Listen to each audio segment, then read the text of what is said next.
Magandang umaga po sa inyong lahat. Maayong aga sa inyo tanan. Maray na aga sa Indugabos. Naimbag na aldaw iyo amin. Kung sa Chinese ay Chowking. Salamat sa Panginoon. Pastor, thank you very much for inviting me. At ako'y natutuwa. Sabi ko, dalawang bagay hindi ko pwedeng tanggihan sa invitation ay yung pong Missions Conference at saka Soul Winning Conference. Sapagkat yan ang pinakang main objective ng simbahan. At tandaan po natin na Missions Conference is a great conference, pero lahat ng ministry ng simbahan is the byproduct of soul winning. Naging miyembro ka ng choir because of soul winning. Naging Sunday school teacher ka ngayon, gawa ng soul winning. At ako'y nagpapasalamat sa Panginoon na ang gawain dito ay pinagpapala ng Diyos. Congratulations na meron kayong 1-month emphasis on missions. Sapagkat missions is the heart of the church. Pagka po yung puso ay nawala ng tibok, ang tao ho ay uunat ng hindi na ho mababaluktot. Ibig sabihin, patay na ho yan. Kaya nga, ang simbahang walang mission, if it is not dying, it's dead. One of my favorite song, yung kinanta ni Maris, at ako nagpapasalamat na ang batang yan ay nagmana sa nanay niya. Praise the Lord! What a blessing! Amen! Ibig ko sabihin, lalo na kung sa tatay niya nagmana, kayo naman, judgmental attitude kayo kaagad eh. Kaya salamat sa Panginoon na mayroong mga anak ng preachers na nadi-trained at para sila ay magamit sa gawain ng Panginoon. Sinong may wedding anniversary sa November 1? Happy Halloween. Yung ang tradisyon wala talaga sa Bible. Doon sa amin po sa subdivision namin, may yung pagandahan ng dekorasyon sa Halloween party nila. Hindi ako sumasali doon. Happy Halloween, pero nakakatakot naman yung mga inilalagay. Sana punta lang sila sa mirror, mas happy pa. Kaya, naalala ko yung mag-asawa, silver anniversary. Sabi nung babae, nakita yung asawa yung lalaki, medyo malungkot. Sabi niya, sweetheart, ba't malungkot ka? Di ba? Silver anniversary natin ngayon, 25 years na tayo. Sabi nung lalaki, oo nga 25 years na. Ba't malungkot ka? Kasi naalala ko yung sinabi sa akin ng tatay mo papakasalan mo yung anak ko? Bilanggo kitang 25 years. Bakit malungkot ka? Sana nagpabilanggo na ako, di araw na ito. Ako'y layang-laya na. May nakita ako, sabi niya, amen. Tapos yun naman lalaking napakasiluso sa asawa, sobra. Umalis, after 2 hours, tumawag na agad. Sabi niya, hello. Sabi nung lalaki, nasaan ka? Nandito ako sa bahay. Hindi mo naalis ng bahay. Talagang nasa bahay ka lang? Oo. Kung nasa bahay ka, patunugin mo yung blender natin. Ang bira. Pinatunog. Nasa bahay nga. After 3 hours, tawag na naman. Nasaan ka talaga? Di ba sabi ko yung nasa bahay lang ako? Talagang nasa bahay ka? Oo. Patunugin mo ulit yung blender natin. Ang bira. After 5 hours, umuwi. Pag uwi niya, nasa lubo yung anak niya sa daan. Saan ka punta? May punta lang po ako. Si nanay mo, nasaan? Umalis na mamasyal, may dalang blender.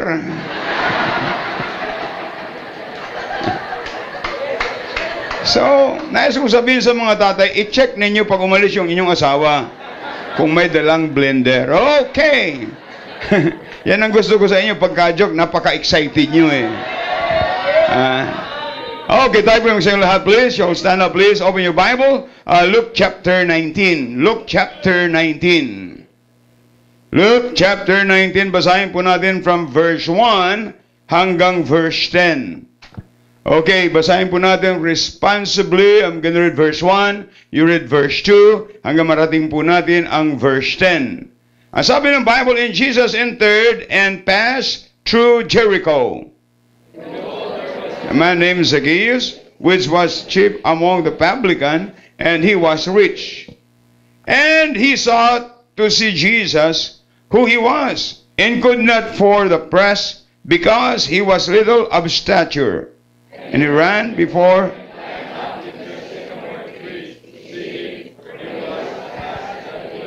And when Jesus came to the place, he looked up and saw him, and said unto him, Zacchaeus, make haste, and come down, for today I must abide at thy house. And he made haste, and came down, and received him joyfully. And when they saw it, they all murmured, saying that he was gone to be a guest with a man that is a sinner. And Zacchaeus stood and said unto the Lord, Behold, Lord, the half of my goods I give to the poor, and if I have taken anything from any man by false accusation, I restored him fourfold. And Jesus said unto him, This day is salvation come to thy house, to this house, for so much as he also is a son of Abraham. For the Son of Man is come to seek and to save that which was lost. Dakilang Diyos, salamat po sa salita nyo na aming binasa. Salamat po sa awiting aming narinig. Salamat po sa inamit ng choir. Salamat po sa bawat bahagi ng programa. At dalangin po namin, gamitin niyo po ito ng motivation na lalo pa kaming maging good listener sa inyo pong salita. Patawad, Panginoon, sa aming mapagkukulang at pagkasala. Salamat po sa kanilang 20th Missions Conference at dalangin po namin, Panginoon, na kayo mangusap sa bawat anak nyo. Panginoon, sa aking sarili, wala po ako magagawa. Kung hindi nyo ako gagamitin, I am just good for nothing. That's why I beg your power, Holy Spirit of God, empower me now, please. Give me wisdom to preach thy word, thy name be magnified and glorified, and bless even the invitation. In Jesus' name we pray. Amen. Thank you. Be seated, please. Yung talatang ating binasa, mga kapatid, ay isang kasaysayan ng isang lalaki by the name of Zacchaeus. Si Zacchaeus po siya po ay may lahing Pilipino. Oo. Ang kanyang mga heritage ay galing po sa Pandacan, Manila.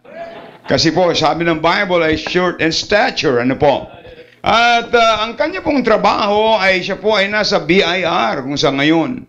Siya po ay collector ng taxes ng Babylonian government. Hinire po siya. Pero ang sistema noon ay halimbawa si Brother June, ang babayaran niyang tax ay 400.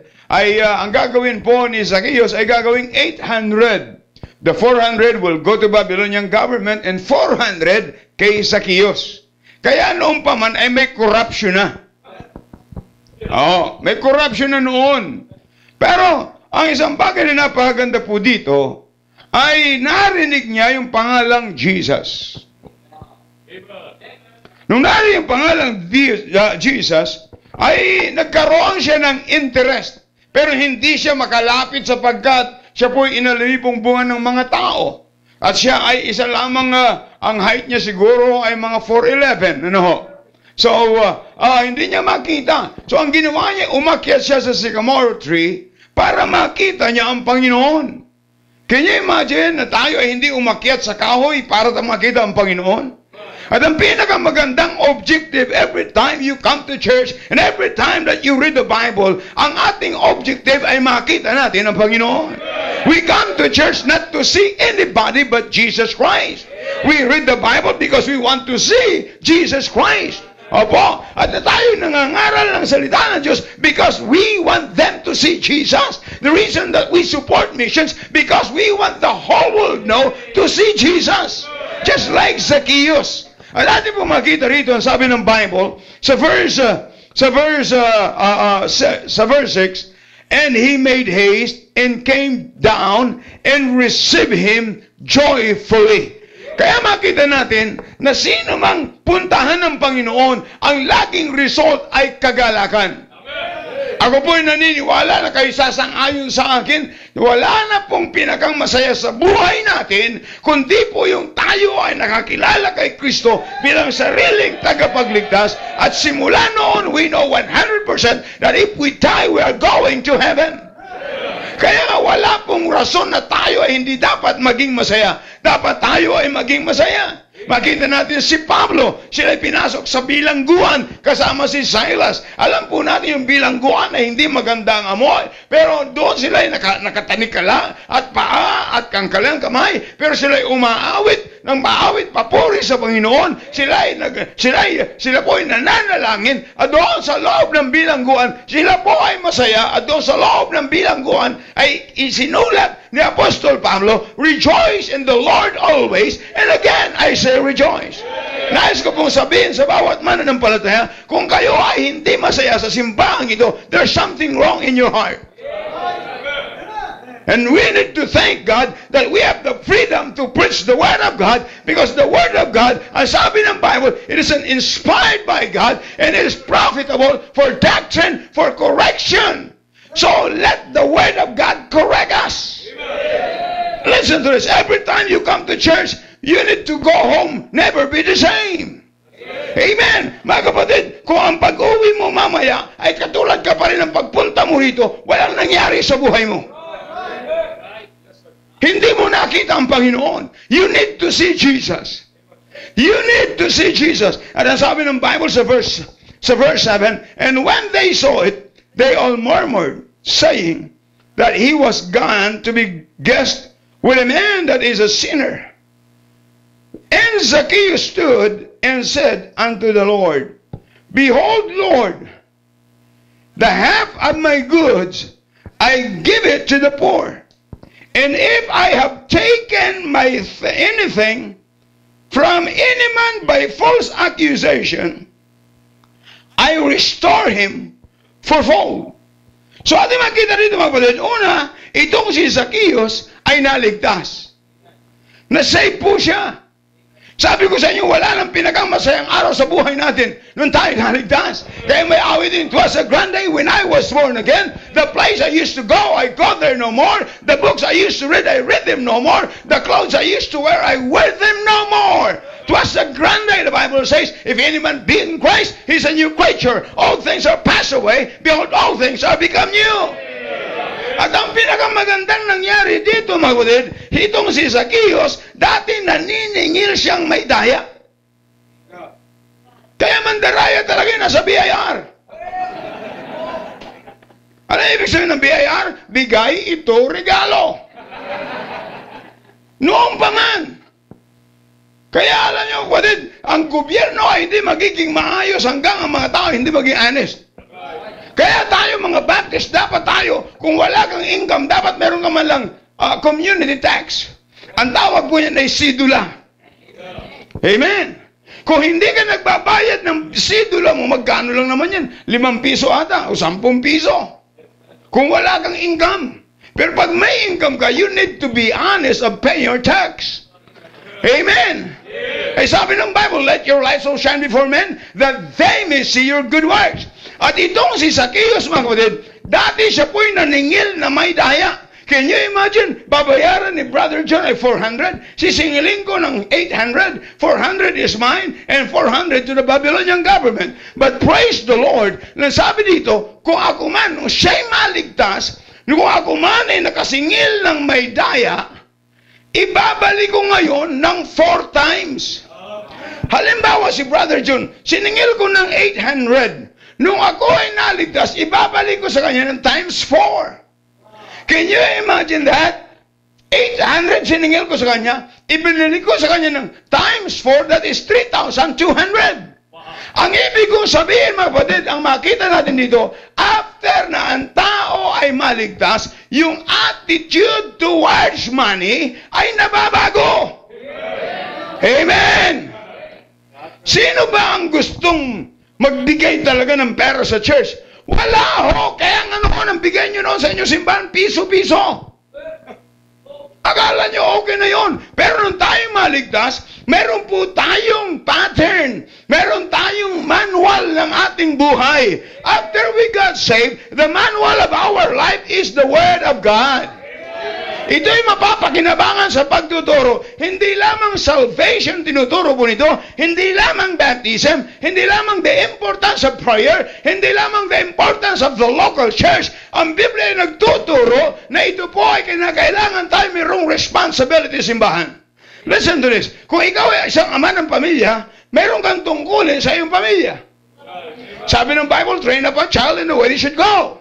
And then, yung pong lalaki ay dapat maging breadwinner. Kaya nga hindi dapat basta-basta mag-aasawa ang lalaki. Kung wala kang hanap buhay, alisin mo muna sa utak mo yung pag-aasawa. Anong ibubuhay mo sa may asawa mo? Mabuti kung kumakain ng buhangin yan. Mura ang isang kobe ko nun. See? Pero kung wala kang hanap buhay, dapat maging faithful ka muna sa Panginoon. Amen? Huwag muna isipin yung pag-aasawa. See, wala ka pang ibubuhay. Wala ka pang napatunayan na kaya magbuhay ng isang tao. Can you imagine saan mo dahil niya mag-asawa mo yan? Sa tatay mo? Pambihira. Binubuhay ka na nga, kukuha ka pa ng isa. Ha? So, ating makita rito mga kapatid, na itong si Zacchaeus, na bago ang kanyang pag-uugali. Kung ikaw isang ama ng tahanan, may responsibility ka sa iyong pamilya, may responsibility ka sa gobyerno, at meron kang responsibility sa church. Amen. At yung responsibility sa church ay naka-record po yan sa Bible. Ang responsibility natin, mga kapatid, hindi lamang ibabalik natin yung ikapo. Yung ikapo ay tithes. 10% ng iyong income, yan ay hindi sa iyo, yan ay sa Panginoon. Alam niyo, marami ditong na-offend. Mabuti nga, 3 lang ang bisita natin eh.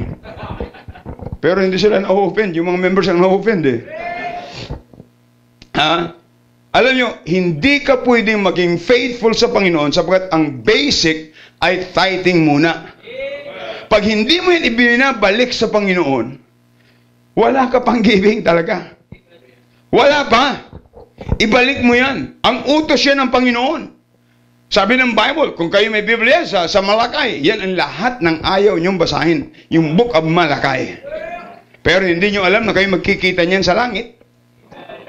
At pag nagpakilala sa iyo, I'm Brother Malakay. Oh, offended ako sa iyo. Kala mo hanggang langit, offended ka pa rin. Wala nang offering doon. Kaya nga dito lang natin, gagampanan yun. Amen? So, pagkatapos ay bigay mo yung tithes, 10% of your income. So, ano yung naiwan? 90%. Diyan sa 90% na yan, mga kapatid, marami tayong magagawa. Isa lang nag-amen ah. Ano, 10%? Pagkatapos sa 90%, 100% na yan. Hindi ho. Alam nyo, hindi lang po 10% ang sa Panginoon. Actually, 100% ay sa Panginoon. Pati ikaw ay sa Panginoon ka rin. Kung ikaw ay anak ng Diyos, sabi ng Bible, ye are not your own. Ye are of God. God owns you. Amen. Ikaw ay pag-aari ng Panginoon. So, ating makita dito, mga kapatid, na after... listen to this. You cannot give your faith promise unless you pay your tithes first. Hindi po yung tithing, hindi po yan giving. You are paying. Sapagkat ang sabi ng Panginoon ay, bring ye all the tithes into the storehouse. The storehouse is the church. Amen. Bring ye all, not 9%, not 7%, hindi po 5-6, hindi ka Bombay. Kundi, the 10%, dapat dalhin mo yan. And sa 10% na yan, wala ka pang ibinibigay. Yes, sir. Eh, pambira kanina yung joke, tuwan-tuwa kayo. Ngayon, giving, ang lungkot-lungkot nyo. Ha? Hindi nyo ba alam? Hindi yung joke ang magbabago ng buhay nyo, kundi yung Word of God. Amen. It is not the program of the church that changed life. It is not the personality of the pastor that changes life. It's the Word of God. That's why what we need is Word of God. Ito ang kailangan natin, mga kapatid. Kaya nga po ngayon pong umaga, ang aking pong mensaheng dadalhin ay the money behind missions. Ang iba, alam, tinitingnan ako, iba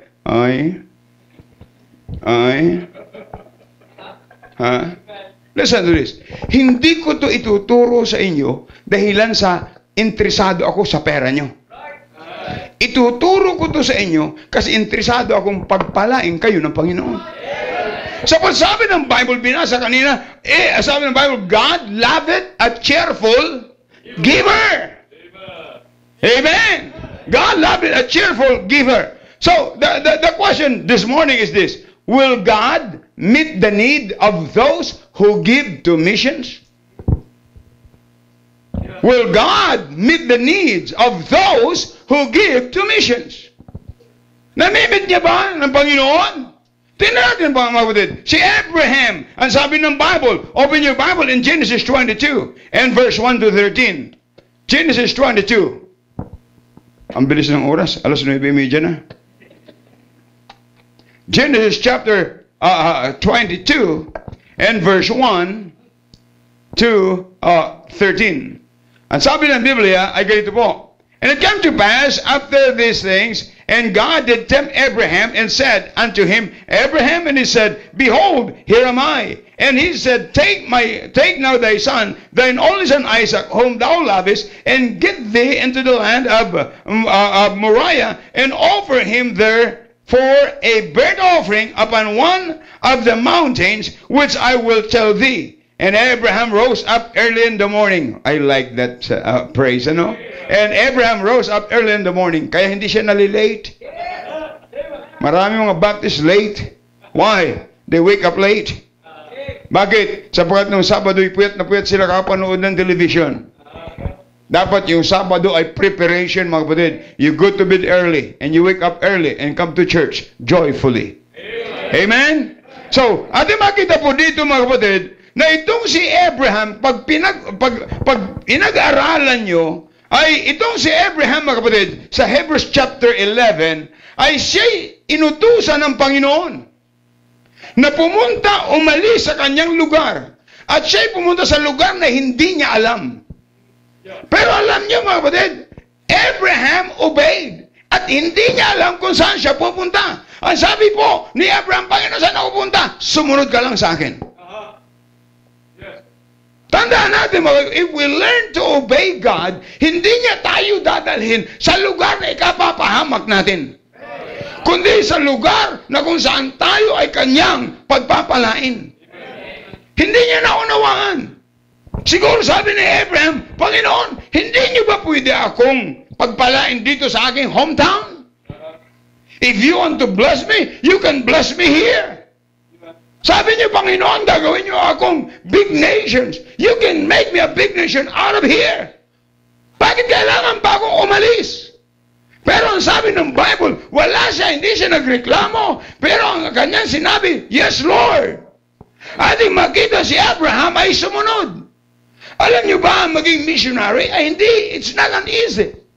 To be a missionary, you go to the place na hindi mo alam, ibang kultura, ibang hanap buhay, ibang mga tao ang kakausapin. But you know what? The reason that they go to a certain place, because they just want to obey God. And Abraham obeyed God by faith. At pagkatapos, mga kapatid, pinangakuan siya ng Panginoon na sabi, Abraham, bibigyan kita ng isang anak.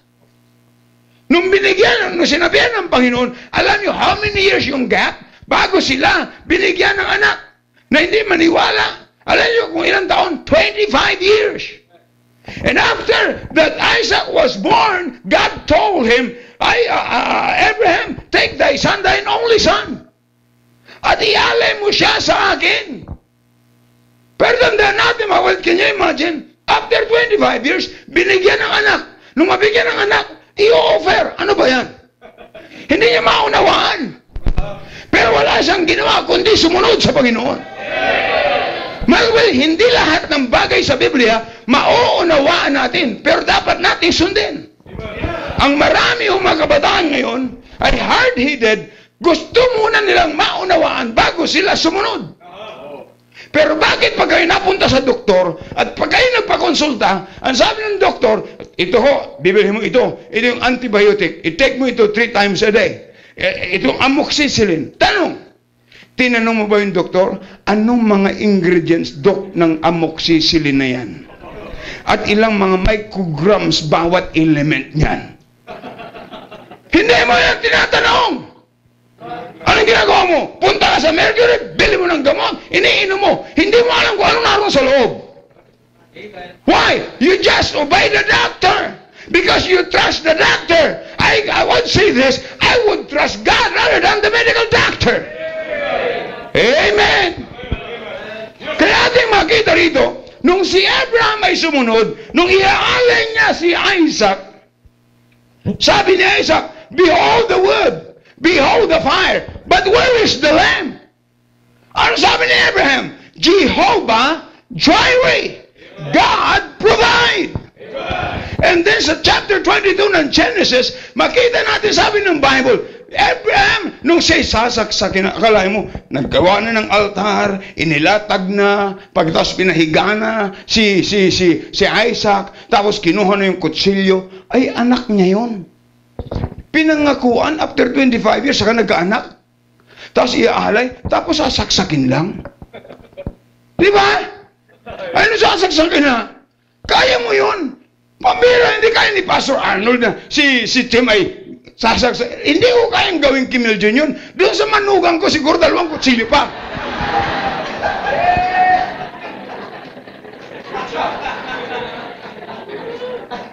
Pero nung sasaksakin na ni Abraham, the angel of the Lord said, Abraham, wag mong sasaktan ang iyong anak sapagkat nakita ng Diyos ang iyong pananampalataya.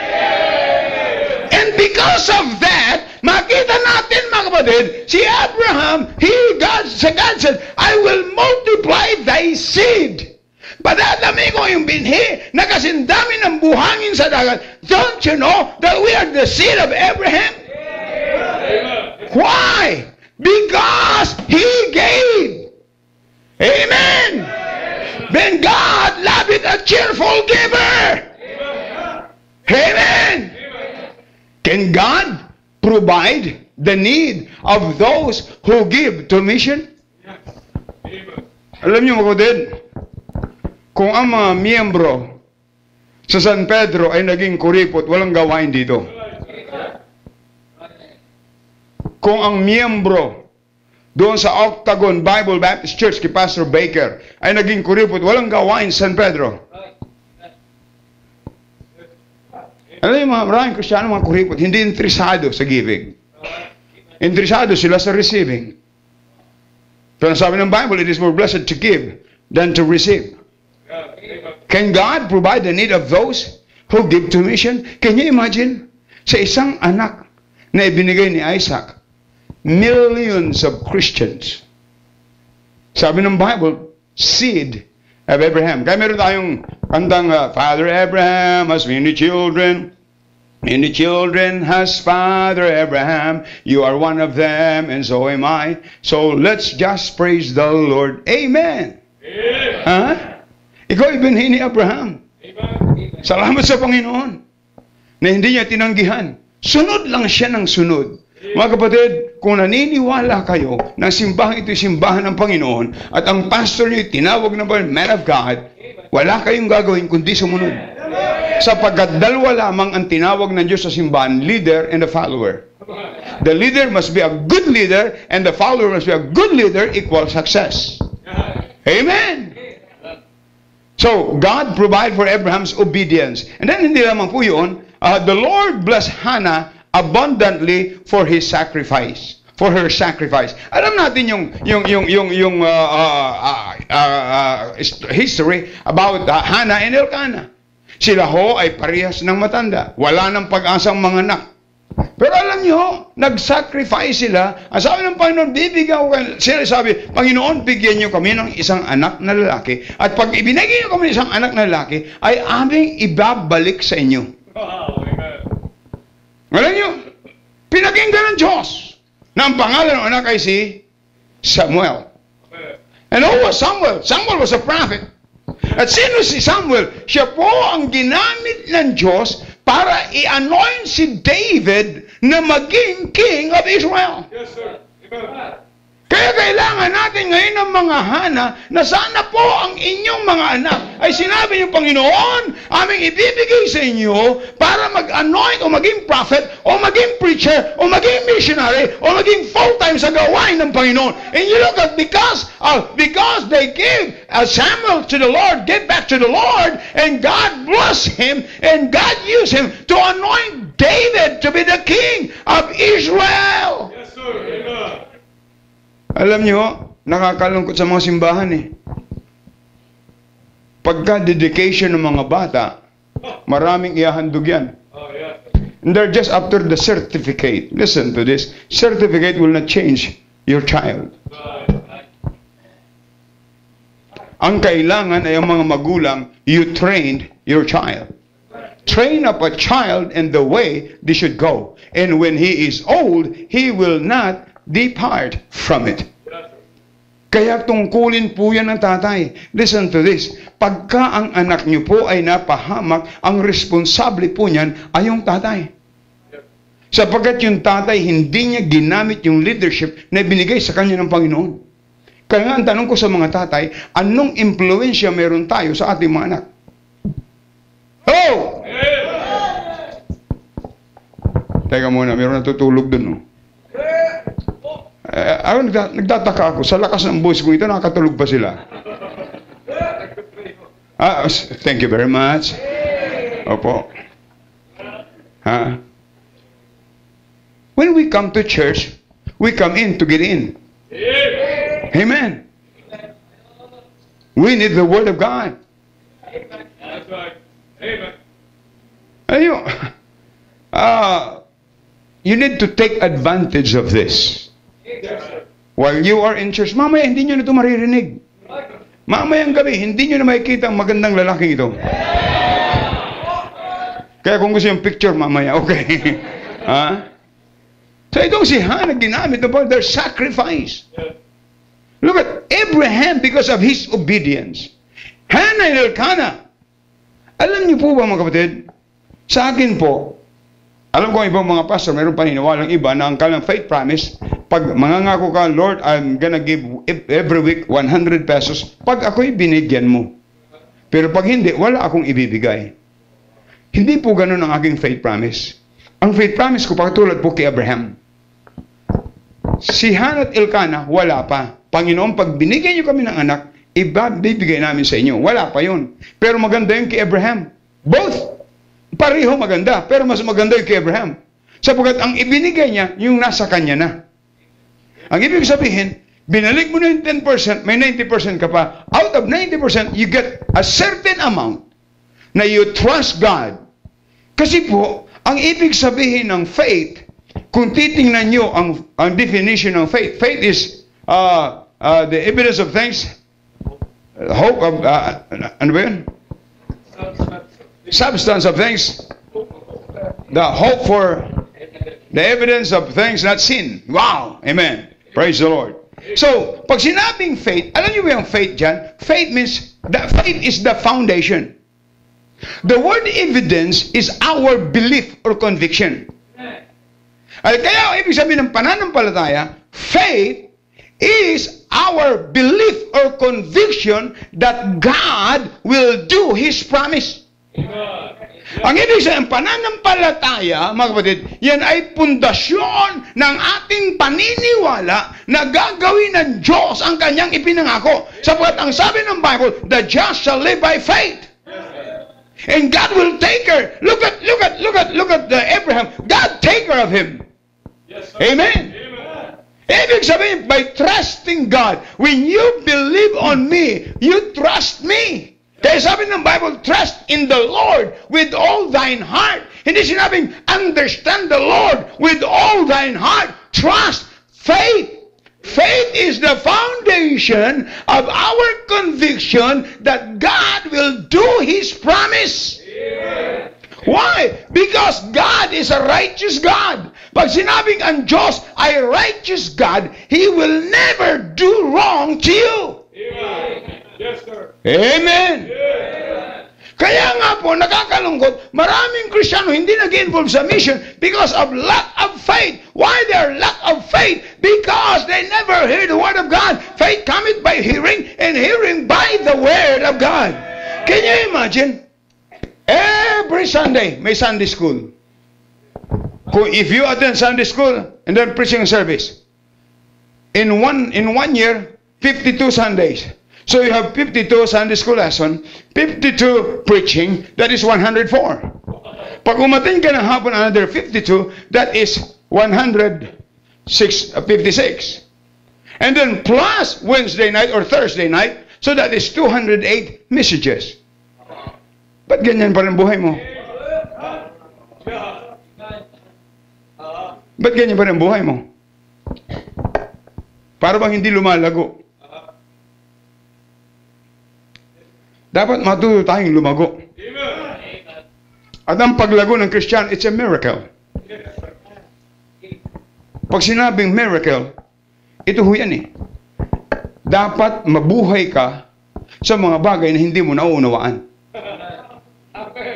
So it's a miracle. Amen. At gawin mo yung mga bagay na ayaw mong gawin. That's a miracle. Sino bang gusto magbigay ng pera sa church? Honestly. By nature, wala. Ipinanganak tayong kuripot eh.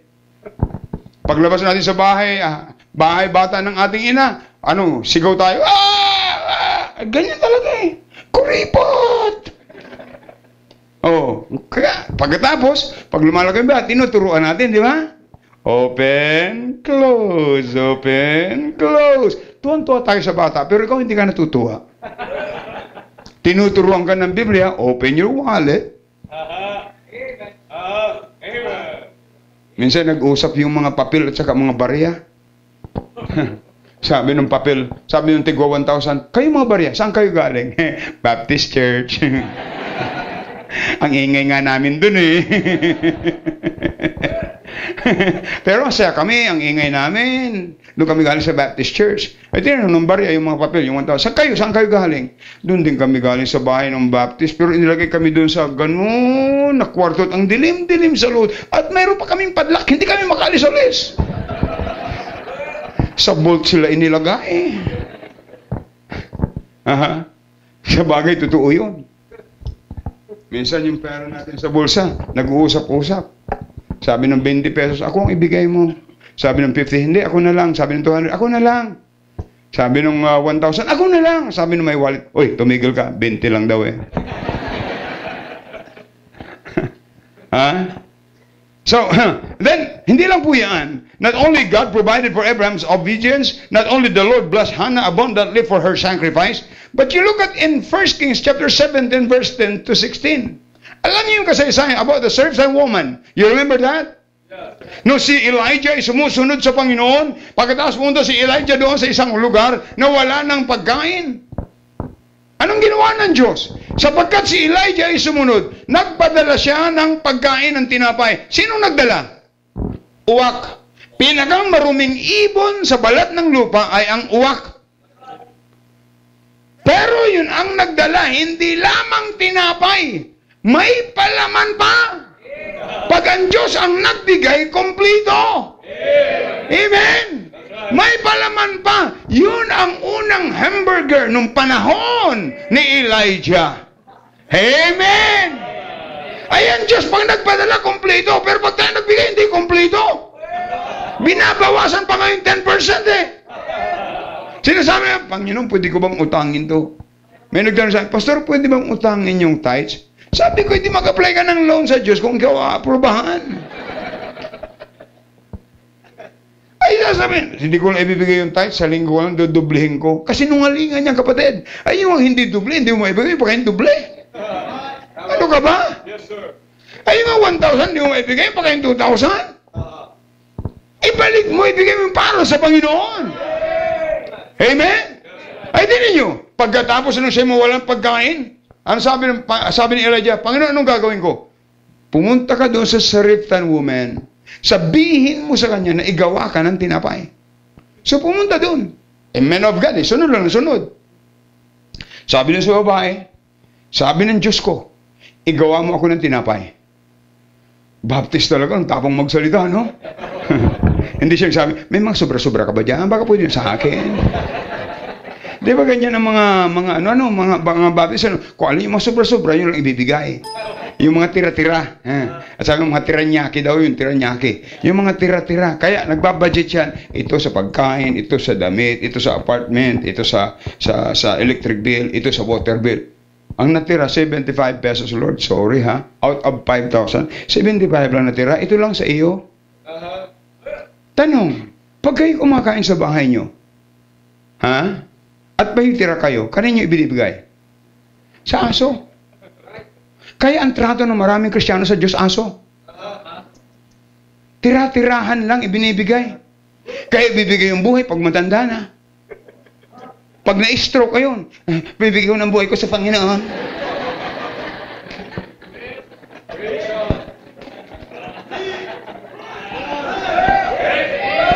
Eh bakit hindi mo ba ibigay ngayon?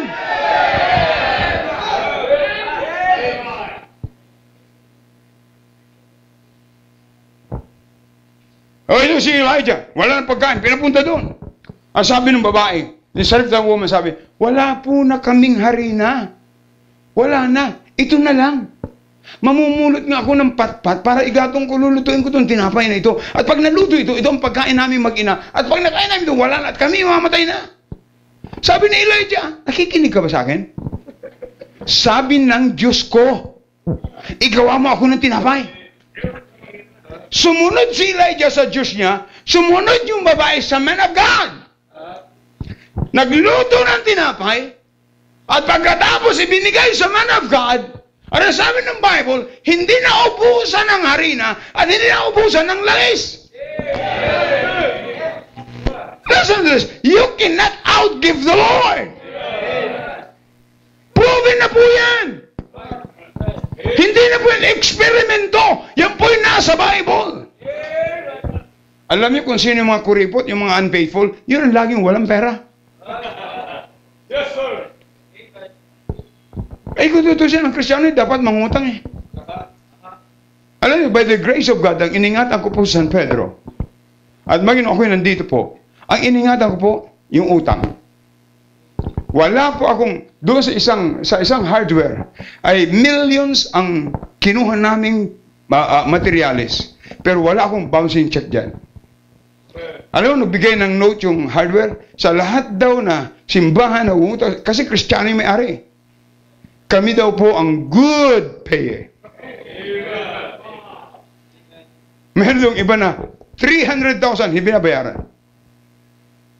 At saka alam nyo, sa biyaya ng Panginoon, in 40 years of the ministry that God entrusted to me, wala akong miyembrong inutangan ng pera. Maski wala akong pagkain. Sapagkat pag ako'y nangutang sa miyembro, baka pag nag-preach ako, tinamaan ka, sasabihin mo, amen. Hindi amen eh. Utang mo!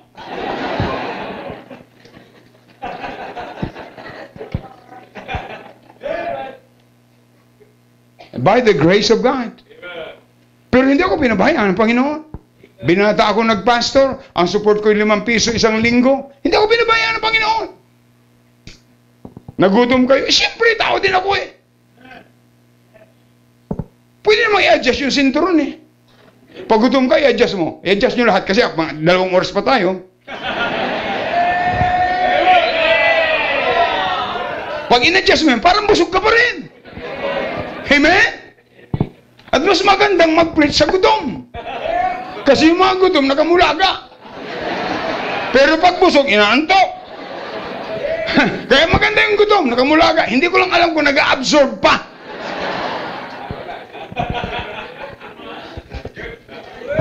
So, look at this Sareptan woman. The widow woman na naghulog ng 2 libda. 2 mites. Pumunta ang Panginoon sa church, sa templo, at sapagkat noon, ang offering ay inihulog nandiyan sa unahan yung lalagyan.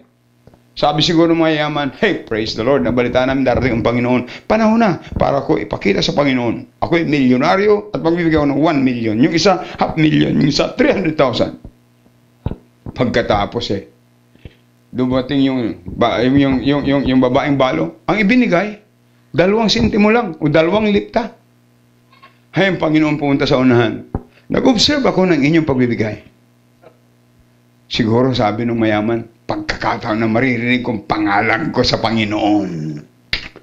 Lagot kayo sa akin. Akong sikat dito. Sabi ng 500,000, mababanggit siguro pangalan ko. Ay sabi ng alam niyo ba ang pinakang malaking ibinigay sa inyo? Yung babaeng balo. Siguro yung mukha ng milyonaryo. Ano? Bakit? Nag-i-expect na yung pangalan niya sasabihin. Pero bakit sinabi ng Panginoon na ang babaeng balo ang pinakamaraming binigay? Alam mo bakit sabi ng Bible? She gave all of her living. Maraming Kristiyano nagbibigay out of the abundance. Nagbigay nga ng 1 million, pero ang naiwan ay 10 billion. Kinuha pa ni Napoles. See, akalaan nyo yan? Hindi tayo nagbibigay out the abundance. We give according to our heart. Pag ang puso mo ay nasa Panginoon, nandun din yung kayamanan mo. Amen? Kaya sabi ng iba, sa Baptist Church, hindi ka dyan yayaman. May tithes na, may offering pa, may sacrificial, may first fruit, lahat. Ay, ano sabi ng Bible? Mag-ipon ka ng kayamanan sa langit, hindi dito.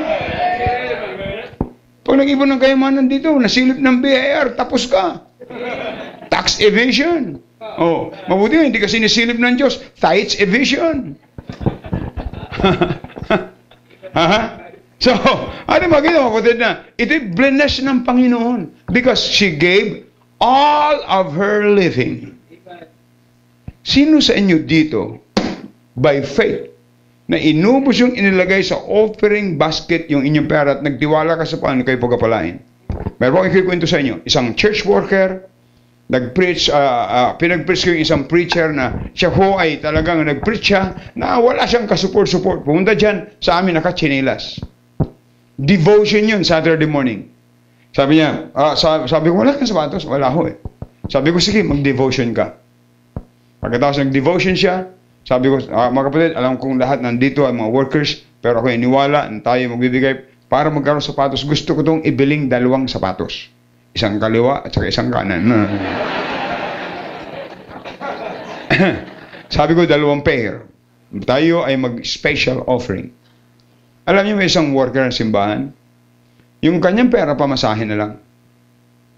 10 pesos. Yan ang pamasahin niya. Alam niyo, Panginoon, pinapunta niyo itong lingkod yung ito dito, na-touch ang puso ko ng buhay niya, itong pamasahe ko, bibigay ko, bahala po kayo sa akin. By faith. Ibinigay yung 10 pesos. Paglabas niya sa church, may nakipagkamay sa kanya, Sister, para sa'yo. Alam yung buksan niya? 20 pesos. Bakit? It is more blessed to give than to receive. Amen? Hindi nyo, you cannot point your finger to God at say something, Lord, you are not true. What you said is not true. No, it's all true. Amen. Why? It is already proven in the Word of God. And then the next one, Jesus repaid Peter for the use of his boat. Di ba ginamit ng Panginoon? Doon sa Luke chapter 5, na sinabihan ng Panginoon si Pedro, launch out into the deep. Sa verse 4, ang sabi ni Pedro, Panginoon, we have toiled all the night and we have taken nothing. But according to your word, we will let down the net. Tingnan nyo, dahilan sa siya'y sumunod, pinagamit niya kay Kristo yung kanyang bangka. Pagkatapos inutusan siya ng Panginoon, sapagat nakaraan na ang magdamag, sila ay nangisda. Wala silang nahuli ni isang dilis. Wala! Pero inutusan siya ng Panginoon. Nung inutusan siya, sinunod niya. Sino nag-utos sa kanya? Si Kristo. Anong ginamit niya? Yung bangka. Kaninong bangka? Yung kay Pedro. Pero sino nagbigay? Ang Panginoon. Sinong gumawa ng dagat? Ang Panginoon. Sinong gumawa ng isda? Ang Panginoon. Nung isinunod niya ang Panginoon, inihagi siya, sabi, but according to thy word, that is faith, I will let down the net. Boom! Inihagis niya. Sabi ng Panginoon doon sa mga talakitok, talakitok, pasok! Tangigi, pasok! Tulingan, doon kayo sa backslider. Ha? Ay, tingnan niyo, sabi ng Biblia, nagkampo punit yung net, yung pong lambat, nagkampo punit. Sobra-sobra. Why? Because Jesus repaid Peter, allowing Jesus to use his boat. Mga kapatid, nais kong i-challenge ang bawat isa sa atin. Pag tayo po ay nagbigay sa gawain ng Panginoon, ay hindi po nakakalimutan ng Diyos ang ating ginagawa. Makita po natin yung isang lalaki, batang lalaki. Alaala niyo po yun? Yes, sir. Na sabi ni Philip, ang dami naman tao to. Ano ipapakain natin dito? Maski na 200 penny, hindi, magkakasya yan. Alam niyo, nandun ang Panginoon, nililimitahan niya ang Diyos. Yes, sir. Sino ginamit ng Panginoon? Yung batang lalaki. Ay, yung batang lalaki, excited umaten. Mama, punta ako doon. May Baptist preacher, magpipreach doon. Anak, kung aaten ka doon, magdala ka ng baon ito. May 5 tinapay at may 2 isda. Dalhin mo ito. Hindi na, pupunta ako. Anak, Baptist preacher yun, mahabang mag-preach yun. Kaya magbaon ka. Akala mo 5,000 men? Ay, kung may asawa yun. Siyempre, 10,000. Ay, kung may mga anak yun, tigisa, that's 15,000. Kung Pilipino yun, 150,000 yun.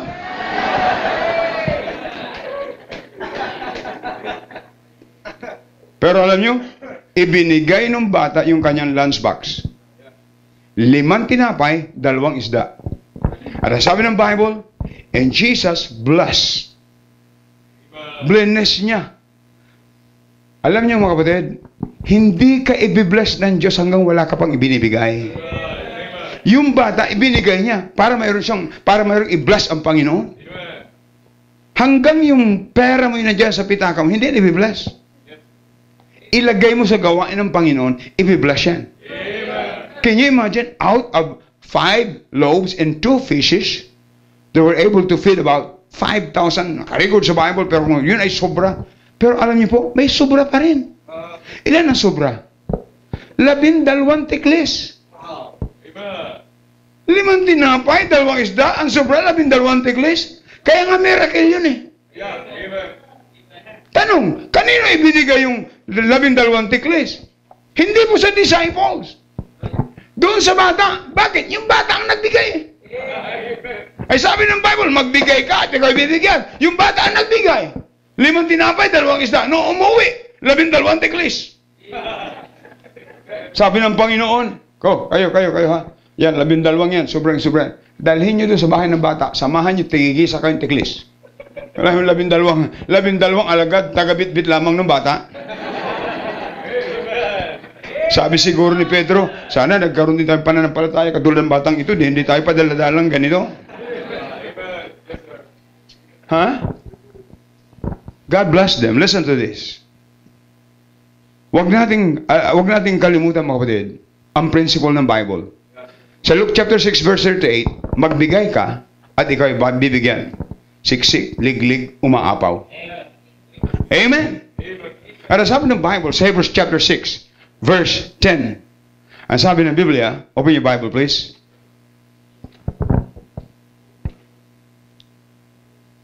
Hebrews chapter 10 and verse 6. Ang sabi ng Biblia ay ganito po, sa verse 6. Chapter 6 pala, verse 10. Chapter 6, verse 10. Gutom na yung Bible, okay? Verse 10. Nalabo ng tingin.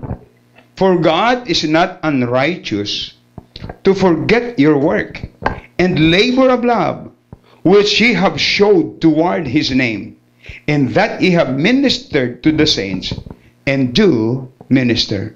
Makinig kayo mabuti mga kapatid. Bawat gawain ay binabahagi nyo sa gawain ito, hindi yan nakakalimutan ng Diyos. It is recorded. Sa katunayan, ang hinihingi ng Diyos sa iyo ay yung para sa Kanya. At sa katunayan, lahat ng nasa iyo ay galing sa Kanya. Amen. Pero nais ng Diyos, ikaw ay pagpalain. God wants to bless you. Pero mayroon pong prinsipyo ang Biblia. Gusto kasi natin, ang gusto natin ay blessing, pero ayaw tayo mag-sacrifice. See? Gusto natin ng blessing, pero ayaw natin ng proseso. We don't want the process, but we want the product. No. Alam niyo ba yung corn beef na yan, bago yan naging corn beef? Ipinanganak muna yan ng baka. Pagkatapos ng lumaki na, papatayin, nilagyan ng tamtax dito. Tapos minaso, namatay. Tapos dinaan sa tamang proseso, paglabas, corn beef na. May tamang proseso.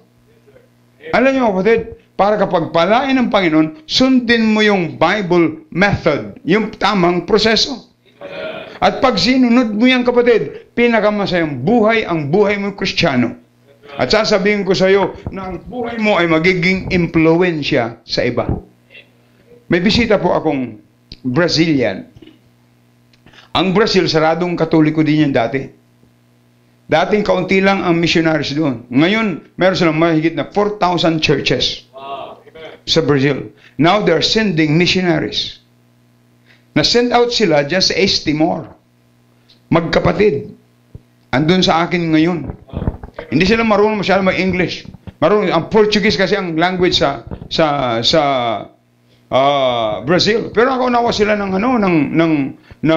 Spanish. Sabi ko sa kanila, mi habla Espanyol, poquito. Sabi ko, kaunti lang nanawaan kong Spanish. Pero iba pa rin yung Portuguese na language. Pero andun sila sa East Timor, sa bundok. Doon sila nagmi-mission. Mga kapatid, yung Brazil dating saradong Katolikan, but there's a lot of Baptist churches. Ngayon mga kapatid, tayo pinadalhan dito ng mga American missionary. Now it's our turn. Tinanong ko yung missionary, mayroon ka bang support galing sa Amerika? Wala. Ang nagsusupport sa kanya ay galing doon sa Brazil. Praise the Lord. That would be great if we could be able to support missionaries, foreign countries. Marami pang lugar na wala pang testimony ng gospel. Hindi ho tama na ang iba'y nakarinig na ng 3 times, 4 times. Samantalang iba, they are living in darkness. They need to hear the gospel. Paano silang maliligtas kung wala pong naririnig? At paano makakarinig kung walang mangangaral? At paano mangangaral kung hindi sinugo? It always started in the local Bible believing, soul-winning, mission-minded Baptist church. Diyan po yan magsisimula. So I encourage you. At listen to this. Kung nag-i-increase ang inyong pananampalataya, dapat nag-i-increase din ang inyong giving. At ang kagandahan sa mga missionaries, wala silang dadalhing mensahe that Jesus died for them. That Jesus died, buried, and rose again. Sapagat yun lamang po ang mensaheng nagliligtas at nagbabago ng buhay ng tao. Amen! Tandaan natin mga kapatid, hindi nakakalimutan ng Diyos lahat ng kabutihan na ginagawa nyo. Every amount that you contribute for mission, it is counted. Ibig sabihin po yan, God keeps the record. And God will bless you more. Amen? Tayo po yung magsayang lahat, please. While head bow and eye closed, bawat ulo po ay nakayuko. Every head bow and every eye closed.